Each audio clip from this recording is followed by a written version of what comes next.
Ano na natin kaagad tong mga banat ni Kulaong. Kulaong, napakasarap bigkasin. Kulong si Kulaong. Anong kapwa mo, tarantado. Tarantado ka rin. Gagawin to Kulaong. Ayun. Lagay natin yung mukha ni Kulaong dyan.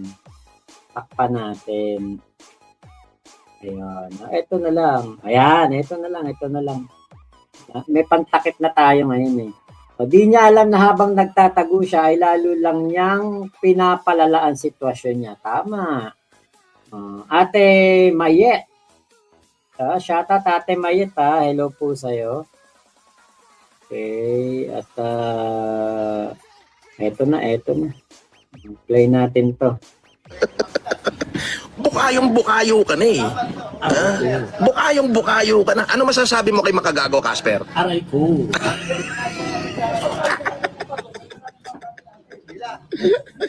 Pilit na pilit yung yung pambubus ka ni Kulaong. Hindi natural Hindi natural yung yung kanyang pambubus ka kay MG. Hindi katulad ni MG, talagang kapati yung tawa ni MG, matatangay ka sa tawa niya Kaya wala po. Watchdog, hindi po ako yung talagang makakapagkaso kasi po 30 mil lang naman po yung natangay sa akin ni Kulaong, yung napadala ko sa kanya. So ano po ikakaso ko diyan?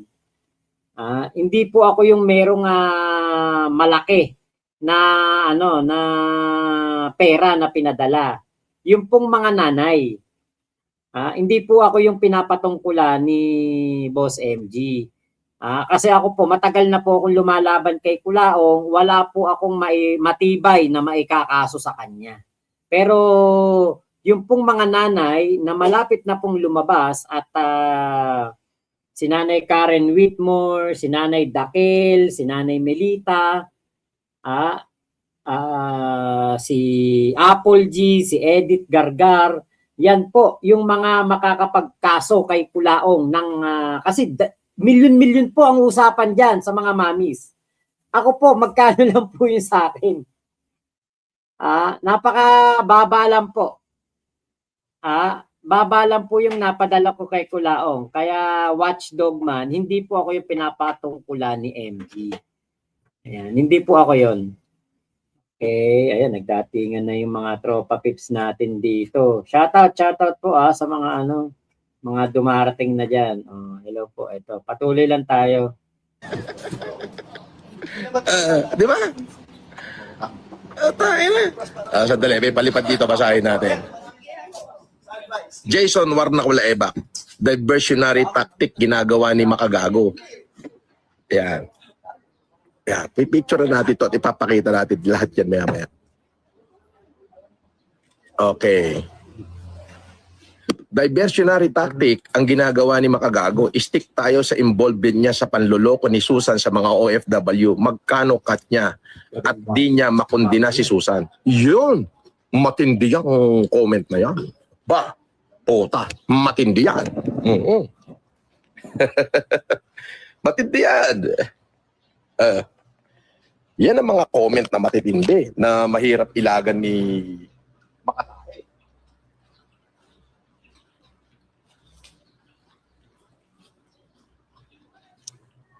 Yan ang matindi. Hindi niya maiilagan yung question na yan. Paano mo iilagan yan, Makagago? Bakit hindi mo nga naman matira si Susan? Bakit? Bakit puro diversionary tactic ang ginagawa mo? Hindi na...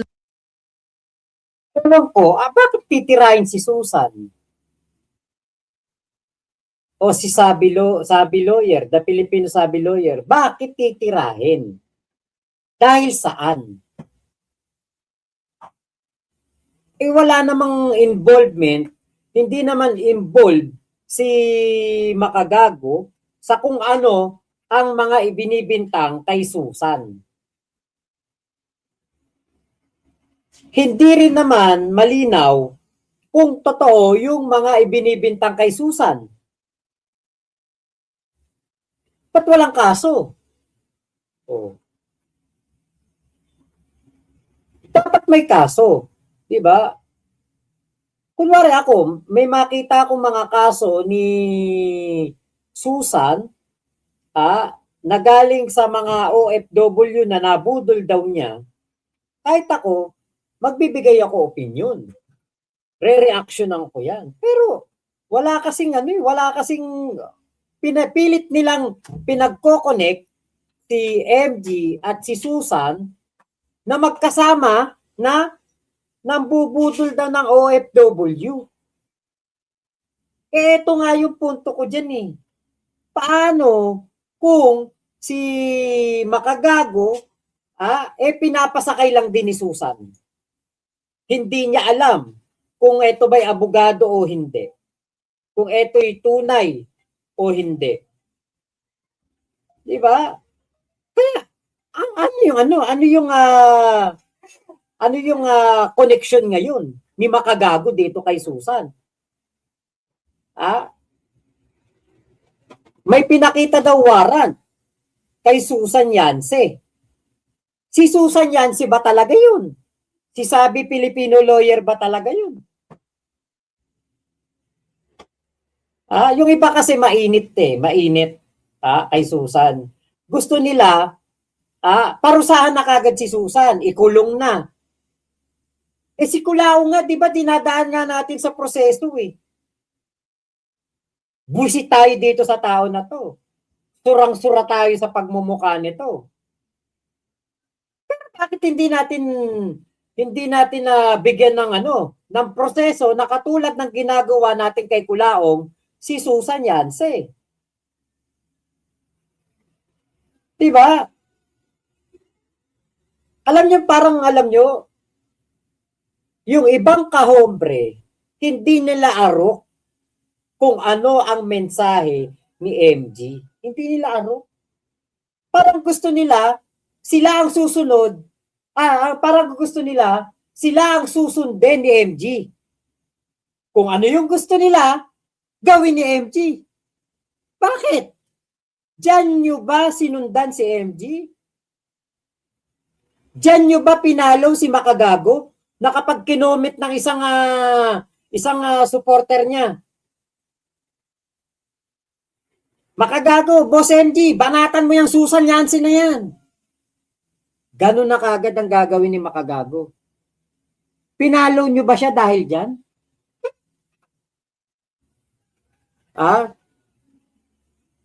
Pinalo nyo ba dahil si Makagago, isang comment nyo lang, sunod na kagad sa inyo? Ano kala nyo, walang sariling isip yan?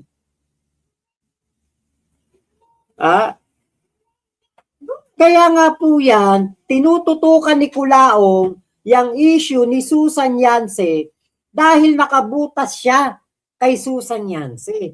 Pero hindi niya nabutasan si Makagago. Kaya nga pilit niya binubutasan sa pamamagitan ng pagkukonek sa dalawa na nambubudol daw sa OFW. Pero alam naman nating lahat na ang mga ibinibintang kay Susan Yance ay mahirap i-connect kay Makagago. Lalong-lalo na yung may porsyento o may cut daw si Makagago sa mga mabubudol ni Susan Yance. Kaya parang, ewan ko ba, parang para kayong mga ogag, para kayong mga abnoy, para kayong mga bobo. Diba? Hindi kayo solid kahombre, hindi kayo mga nakikinig kay kay Makagago. Ang hihina ng mga bumbunan ninyo. Kayong mga kumu-question ngayon kay Makagago.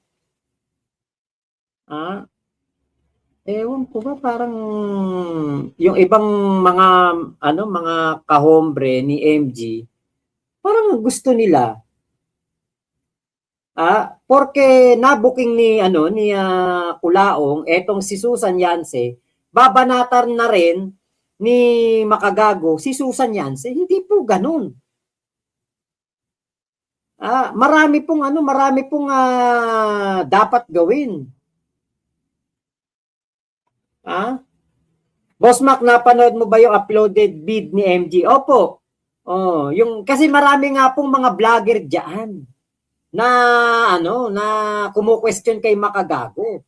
Pag tinignan mo 200 subscriber, 600 subscriber. Bakit mo papatulan yung mga yan? Nako. Hindi. Kahit sagutin niya ni Makagago, wag kang bobo, Socrates Kumbayo. O Kumbaya, wag kang bobo.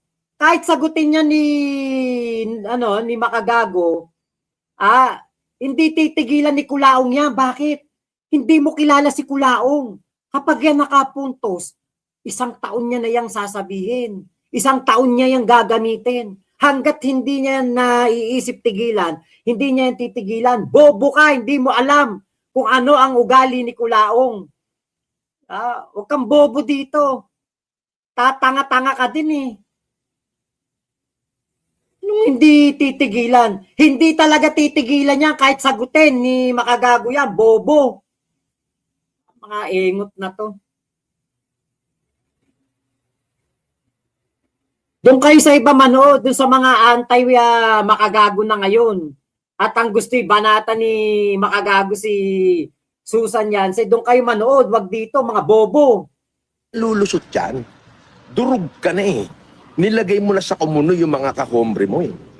Kita nyo?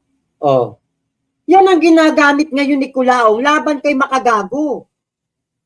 Pero hindi niya mabubutasan yun eh. Bakit? Kahit sa natin anggulo tignan, walang koneksyon si Makagago kay Susan Yance. Ang masama, eto masama. Kung etong si MG, kunwari nag-live si Sabi, Filipino lawyer, umakyat si MG, tapos sinabi niya, mga kahombre, dito kayo humingi ng mga legal advice, magbayad kayo, magbigay kayo pera dito kay Susan Yance, dito kay Sabi, Filipino lawyer. Kung gano'n ang nakita ninyo, baka kampihan ko pa kayo, banatan ko din tong Susan Yance na to. Pero yung ganyan,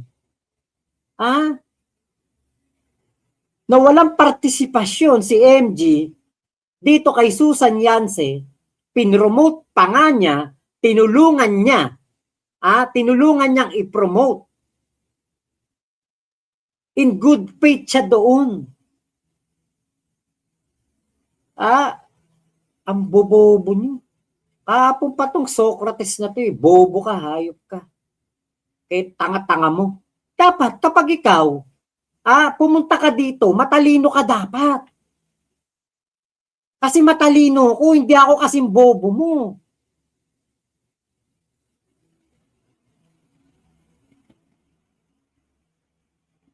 Ang bobo mo eh. Hindi mo ba nakikita, ginagamit ni Kulaong si Sabi para sirain si Makagago? Yun ang dapat nating kontrahin. Tamulmul ka, bobo. Kaya kayo, yung mga nandyan na nagbabalak mag-comment, na questionin si Makagago dito. Nako, wag na kayong magtangka. Wag na kayong magtangka. 'Di ba? So ang gagawin mo para ma-divert, pagkakasok ako no. Alam mo namang walang kwenta yung kasong ikakaso mo. Diba? Alam naman natin, 'di ba, si Kulaong ang nagda-divert ng issue. Hindi naman sisabi ang issue dito eh. Ang issue dito ay ang pambubudol ni Kulaong sa mga OFW. Kaya natin binabanatan si Kulaong, kaya natin binabantayan ang kanyang mga galaw, ang kanyang mga kilos para hindi na makapambudol. Kaya nga nilalagay si Sabi sa limelight, yan ang ginagawa niyang superstar sa kanyang mga live para hindi na natin maisip si Kulaong. Parang isipin na natin na si Kulaong ay anti-scammer na. Anti-budol na. At yun ang dapat natin kontrahin. Bakit? Kung meron man ditong budol, si Kulaong ang pinakabudol. Bakit? Panahon ng pandemya, sinamantala niyang pagkakataon, ang mga OFW,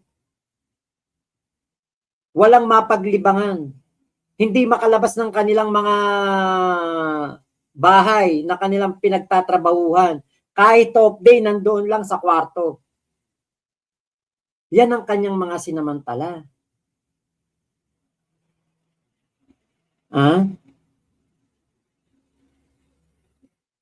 Ngayon, kay Susan Yance, wala tayong alam. Kami alam namin, kinasuhan talaga yan. May human trafficking yan.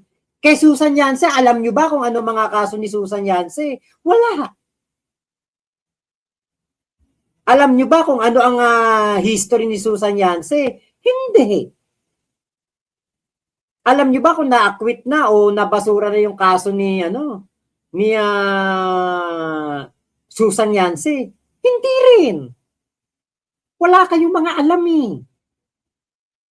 Diba? Hindi pwede yung gano'n na kahit wala kayong alam bigla na lang kayong magdedemand na. Banatan mo yan, MG. Budol din yan. Kabobohan yun. Mga bobo kayo. Para masayang ang oras ko at makapag-focus ako sa kaso at hindi ako makapag-focus dito sa ginawa mong pantatarantado sa mga OFW. Di ba? Kala ko ba for awareness ka? Kumanta na si Susan Yance na lahat pala ay planado. Yung paninira sa akin ay planado. Di ba? Pinaplano nyo pala talaga. Kailan lang ba pumasok si Susan Yance?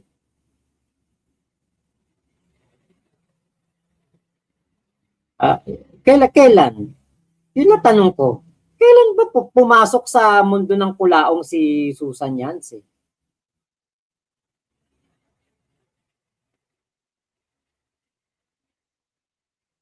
November lang yata eh. Kaya paano nangyaring planado? Diba? Talagang gagamitin yan. Gagamitin talaga yan ni Kulaong. Iko-connect talaga kay MG yan. Kasi dyan lang siya nakakita ng kumbaga yung madilim yung kanyang kuwebang pinuntahan eh. Tapos yung nakakita siya ng konting liwanag. Yan yung kanyang sinusundan. Hindi niya titigilan yan. Kasi akala niya yung liwanag na yon, pagdating doon sa dulo, makakalabas na siya ng kuwebang kinasasadlakan niya. Hindi. Yan ang liwanag na makakabulag sa kanya. Ganyan si Kulaong. Desperado na yun eh. Di ba? Tapos ngayong nabukayo ko, nahuli ko na may criminal record, maraming tinirang OFW at kasalukuyang naninira ng OFW. Kasalukuyan ng bubudol, may 11 OFW rito. On the present day, convicted na dati. Tapos ngayon, malaman ko, may kopya pa ako, unofficial lang, 2 existing warrant of arrest. Bakit hindi mo magawang tirahin, makagago? Bakit? Alam mo, Kulaong, kung ito galing sa ibang tao, kung ibang tao siguro naglabas nito, kunwari si Food Genius, pinost niya yan. Etong The Sabi Filipino Lawyer, kunwari hindi namin kilala si Sabi. Wala dito sa mundo ng Kulaong. Hindi natin kilala. Zero knowledge tayo. Pinost ni Food Genius. Baka maniwala ako. Scammer nga yan. Kasi ayaw ni Food Genius sa scammer. O kaya si Bungo. Pinost ni Bungo yan. Kunwari, pinost ni Bungo. Pinakita niya. Eto. Nagtatago sa pangalang The Sabi Filipino Lawyer, Susan Yance. May mga ganito palang kaso, mayroon palang mga Ito nga pala mga boss yung ARM ay uminom cylindrical break. Merong binudol na mga OFW si Sabi Filipino Lawyer. Ah, kunwari, ganun ganun ang na-post.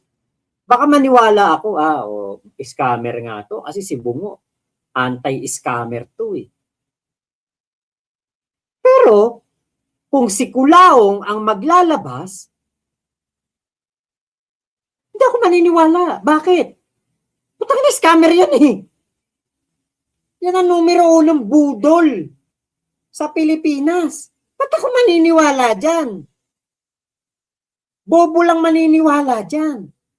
Kaya niya, pinaparatangan ng scammer si Sabi at pinaparatangan niya na konektado si Sabi kay Makagago kasi gusto niyang malinis ang pangalan niya. Redemption. Gusto niya, ibang tao ang kilalaning scammer. Hindi siya. Kaya yung mga bobo, na naniniwala kay Kulaong, na dating supporter ni MG, may hina utak niyo. Hindi nyo kayang arukin ang isip ni MG. Version